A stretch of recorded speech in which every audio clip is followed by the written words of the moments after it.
छत्रवृद्ध रजी आदि राजाओं के वंश का वर्णन श्री सुखदेव जी कहते हैं। परीक्षित, राजेंद्र पुरुरवा का एक पुत्र था आयु, उसके 5 लड़के हुए, नहुष, छत्रवृद्ध, रजी, शक्तिशाली, रंभ और अनेना। अब छत्रवृद्ध का वंश सुनो। छत्रवृद्ध के पुत्र थे सुहोत्र। सुहोत्र के 3 पुत्र हुए, काश्य, कुश और गृत्समत।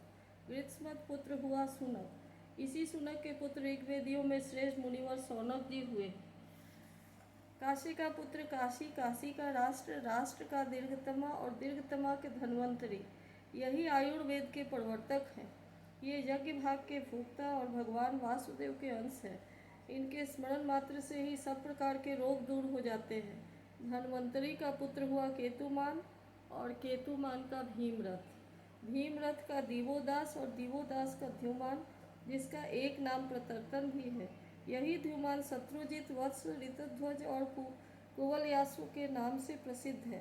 द्युमान के ही पुत्र अलर्क आदि हुए।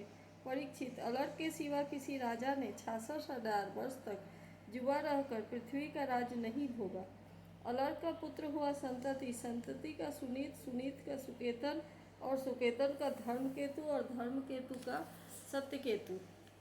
सत्यकेतु से धृष्टकेतु, धृष्टकेतु से राजा सुकुमार, सुकुमार से वितिहोत्र, वितिहोत्र से वर्ग और वर्ग से राजा भार्गभूमि का जन्म हुआ। ये सब के सब छत्रवृद्ध के वंश में काशी के से उत्पन्न नरपति हुए। रंभ के पुत्र का नाम था रभस, उससे गंभीर और गंभीर से अक्रिय का जन्म हुआ। अक्रिय की पत्नी से ब्राह्मण वंश चला। अब अनेना का वंश सुनो। अनेना का पुत्र था शुद्ध, शुद्ध का शुचि, शुचि का त्रिककुद और त्रिककुद का धर्मसारथी। धर्मसारथी के पुत्र थे शांतरय। शांतरय आत्मज्ञानी होने के कारण कृतकृत्य थे, उन्हें संतान की आवश्यकता न थी। परीक्षित, आयु के पुत्र रजी के अत्यंत तेजस्वी 500 पुत्र थे।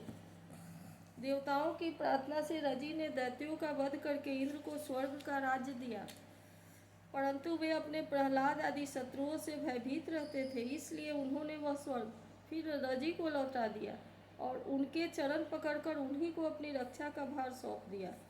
जब रजी की मृत्यु हो गई तब इंद्र के मांगने पर भी रजी के पुत्रों ने स्वर्ग नहीं लौटाया, वे स्वयं ही यज्ञों का भाग भी ग्रहण करने लगे। तब गुरु बृहस्पति जी ने इंद्र की प्रार्थना से अभिचार विधि से हवन किया, इससे वे धर्म के मार्ग से भ्रष्ट हो गए। तब इंद्र ने अनायास ही उन सब रजी के पुत्रों को मार डाला, उनमें से कोई भी न बचा। छत्रवृद्ध के पौत्र कुश के से प्रति से संजय और संजय से जय का जन्म हुआ। जय से कृत, कृत से राजा हयर्वन और हयर्वन से सहदेव, सहदेव से हीन और हीन से जयसेन नामक पुत्र हुआ। जयसेन का संकृति का पुत्र हुआ महारथी वीर शिरोमणि जय। छत्रवृद्ध की वंश परंपरा में इतने ही नरपति हुए। अब नहुष वंश का वर्णन सुनो। इति श्रीमद्भागवत महापुराणे पारमहंस्या संहितायां नवम स्कंधे चंद्रवंशानुवर्णे सप्तदशोऽध्यायः।